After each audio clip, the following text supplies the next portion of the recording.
नमस्कार साथियों, आज हम जानेंगे भारतीय संविधान का प्रथम संशोधन अधिनियम क्या था और इसके माध्यम से भारतीय संविधान में कौन कौन से महत्वपूर्ण परिवर्तन किए गए। तो साथियों, कॉपी पेन उठाइए और नोट डाउन करते जाइए, क्योंकि जो आज का टॉपिक है यह परीक्षा की दृष्टि से काफ़ी महत्वपूर्ण है। विभिन्न प्रतियोगी परीक्षाओं में इससे काफ़ी सवाल पूछे गए हैं। तो साथियों, शुरू करते हैं।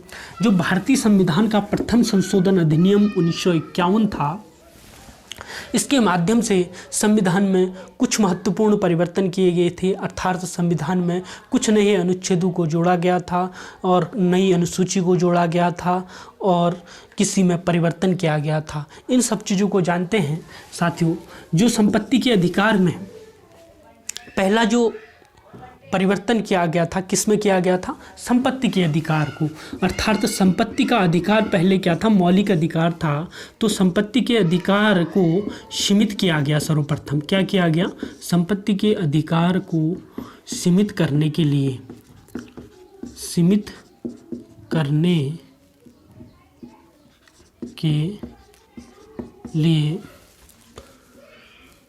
अनुच्छेद 31 को और अनुच्छेद 31 खो जोड़े गए। तो साथियों, संपत्ति के अधिकार को सीमित करने के लिए संविधान में अनुच्छेद 31 को और 31 खो जोड़े गए। अब इनको जानते हैं। 31 को और 31 खो क्या है? 31 को कहता है कि संसद संपत्ति के अधिकार को या संपत्ति के अधिग्रहण से संबंधित कोई भी विधि बना सकती है और संपत्ति का लोकहित में संवितरण करने से संबंधित कोई विधि बना सकती है या संपत्ति के अधिग्रहण से कोई संपत्ति अधिग्रहित भी कर सकती है। अनुच्छेद 51 को कहता है कि संपत्ति के अर्जन से संबंधित संपत्ति के अर्जन का मतलब है साथियों अधिग्रहण का मतलब है कि संपत्ति को ले लेना, किसी की संपत्ति को ले लेना। जैसे पहले जो था साथियों, संपत्ति का जो अधिकार था वह मौलिक अधिकार था। संपत्ति का अधिकार मौलिक अधिकार था, लेकिन 44वें संविधान संशोधन अधिनियम के द्वारा संपत्ति के अधिकार को मौलिक अधिकारों की श्रेणी से हटा दिया गया। तो साथियों, लेकिन पहले 1951 में यह संपत्ति का अधिकार हुआ करता था और उस समय देश की जो सरकार थी वह देश के विकास कार्य हेतु उसको संपत्ति के अधिग्रहण की या संपत्ति के अर्जन की आवश्यकता थी, क्योंकि देश के विकास हेतु उद्योगों की स्थापना करनी थी और नई परियोजनाओं को शुरू करना था और इसके लिए संपत्ति की ज़रूरत होती है। लेकिन संपत्ति के अधिग्रहण को करती थी तो सरकार, संपत्ति को अधिग्रहित करती थी तो सरकार तो लोग जो थे, देश के नागरिक जो थे, वो सीधे सर्वोच्च न्यायालय में उसको चुनौती दे देते थे, क्योंकि संपत्ति का जो अधिकार था वह लोगों का मौलिक अधिकार था।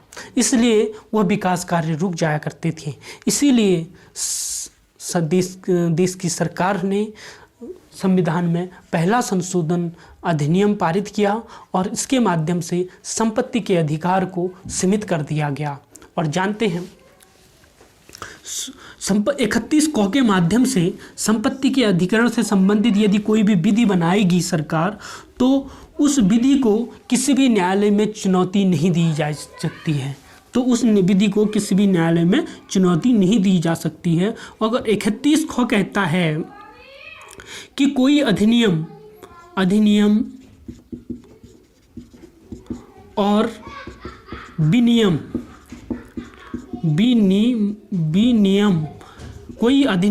विनियम जो संपत्ति से संबंधित हो, वो यदि देश की संसद या किसी राज्य की विधानमंडल उसको पारित करती है तो उसे उसे विधि माना जाएगा, अर्थात उसे इस आधार पर शून्य घोषित नहीं कर दिया जाएगा कि वह संपत्ति के मौलिक अधिकार का उल्लंघन करती है। तो साथियों, अधिनियम और विनियम से संबंधित जो भी संपत्ति के अधिकार से संबंधित होंगे, अधिनियम होंगे या विनियम होंगे, उनको शून्य घोषित नहीं किया जाएगा। तो दूसरा महत्वपूर्ण परिवर्तन किया गया था, वह किया गया था संविधान में एक नई अनुसूची जोड़ी गई थी। संविधान में एक नई अनुसूची, 9वीं अनुसूची जोड़ी गई थी, क्योंकि पहले जो थे संविधान में 9वीं अनुसूची जोड़ी गई थी। संविधान में पहले 8 अनुसूची थी। मूल संविधान में 8 अनुसूची थी और 1951 में संविधान में जो प्रथम संशोधन किया गया था और उसके माध्यम से एक नई अनुसूची को जोड़ा गया, अर्थात अनुसूची 9वीं अनुसूची को जोड़ा गया था। और इस 9वीं अनुसूची को इसलिए जोड़ा गया था कि भूमि सुधार से संबंधित जो भी नियम होंगे वह न्यायिक समीक्षा से मुक्त होंगे। न्यायिक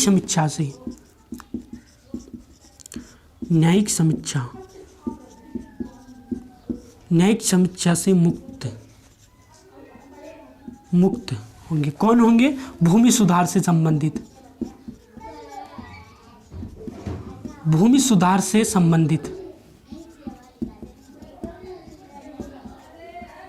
तो साथियों, 2 चीज़ें हमने जाना इसमें।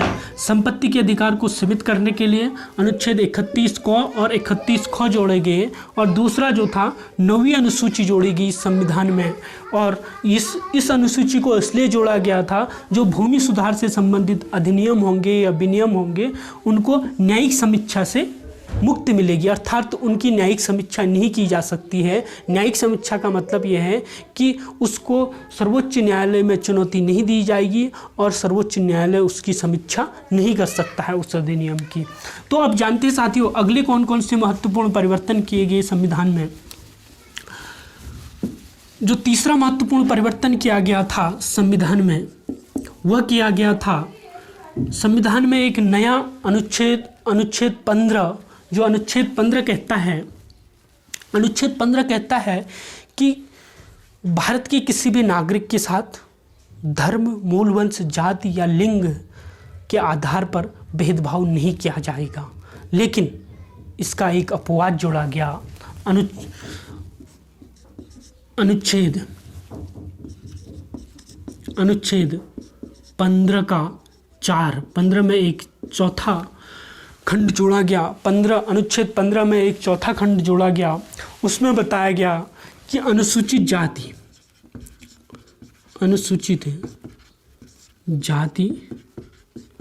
और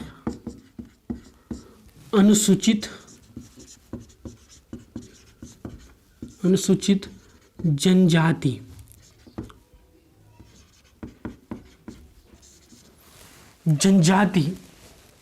अनुसूचित जाति और अनुसूचित जनजाति के जो लोग होंगे, यदि वह आर्थिक और शैक्षणिक रूप से पिछड़े हैं, अर्थात अनुसूचित जाति और अनुसूचित जनजाति के लोगों के लिए या ऐसे लोगों के लिए जो शैक्षणिक या सामाजिक दृष्टि से पिछड़े हुए हैं, ऐसे लोगों के लिए राज्य कोई भी विधि बना सकता है, कोई भी उपबंध कर सकता है। किसके लिए? अनुसूचित जाति और अनुसूचित जनजातियों के लिए राज्य कोई भी उपबंध कर सकता है, और इन उपबंधों को करने के लिए राज्य को कोई निवारित नहीं करेगा, अर्थात राज्य के ऊपर कोई इस आधार पर चुनौती नहीं दी जाएगी कि ये अनुच्छेद 15 का उल्लंघन करता है, क्योंकि अनुच्छेद 15 में बताया गया है कि देश के किसी भी नागरिक के साथ धर्म, मूल वंश, जाति, लिंग या अन्य के आधार पर भेदभाव नहीं किया जाएगा। लेकिन 15 का जो खंड 4 जोड़ा गया पहले संविधान संशोधन अधिनियम 1951 के द्वारा, इस खंड 4 में बताया गया कि अनुसूचित जाति और अनुसूचित जनजाति के लिए यदि राज्य कोई विशेष प्रावधान करता है तो उस प्रावधान को चुनौती नहीं दी जाएगी। तो राज्य अनुसूचित जाति और अनुसूचित जनजाति के लिए विशेष प्रावधान कर सकता है। ये अनुच्छेद 15 में बताया गया है।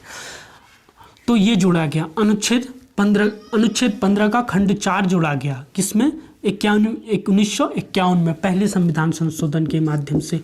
अब दूसरा जो है, जो हमारा स्वतंत्रता का अधिकार था, अर्थात अनुच्छेद 19, इसका जो 19 का पहला खंड था, एक का जो पहला उपखंड था क, उसमें था अभिव्यक्ति की स्वतंत्रता। तो 19 का जो पहला खंड था, इसका जो क उपखंड था, इसमें है अभिव्यक्ति की स्वतंत्रता, इसमें है अभिव्यक्ति की स्वतंत्रता। तो ये जो अभिव्यक्ति की स्वतंत्रता है, यह देश के प्रत्येक नागरिक को प्राप्त है, लेकिन यह जो स्वतंत्रता है यह असीमित नहीं है, यह सीमित है। कितनी है? सीमित है। तो 19 के खंड 2, अनुच्छेद 19 के खंड 2 में बताया गया है कि जो अभिव्यक्ति की स्वतंत्रता है यह सीमित है, देश के नागरिकों को सीमित रूप से प्राप्त है। तो खंड 2 में परिवर्तन किया गया था। खंड 2 में बताया गया था अभिव्यक्ति की स्वतंत्रता को सीमित करने के लिए 2-3 शब्द जोड़े गए थे। एक तो जोड़ा गया था लोक व्यवस्था, और दूसरा जोड़ा गया था अपराध उद्दीपन, और तीसरा जोड़ा गया था विदेशी राज्यों से मैत्रीपूर्ण संबंध, विदेशी राज्यों से मैत्रीपूर्ण संबंध। तो साथियों, अनुच्छेद 19(2) में जोड़ा गया जो संपत्ति के जो अभिव्यक्ति की स्वतंत्रता के अधिकार को सीमित करता है, उसमें जोड़े गए थे लोक व्यवस्था, अपराध उद्दीपन या विदेशी राज्यों से मैत्रीपूर्ण संबंध को यदि प्रभावित कर रही है अभिव्यक्ति की आज़ादी या अभिव्यक्ति की स्वतंत्रता, तो इन आधारों पर भी अभिव्यक्ति की आज़ादी पर प्रतिबंध लगाया जाएगा। लोक व्यवस्था, अपराध उद्दीपन और विदेशी राज्यों से मैत्रीपूर्ण संबंध।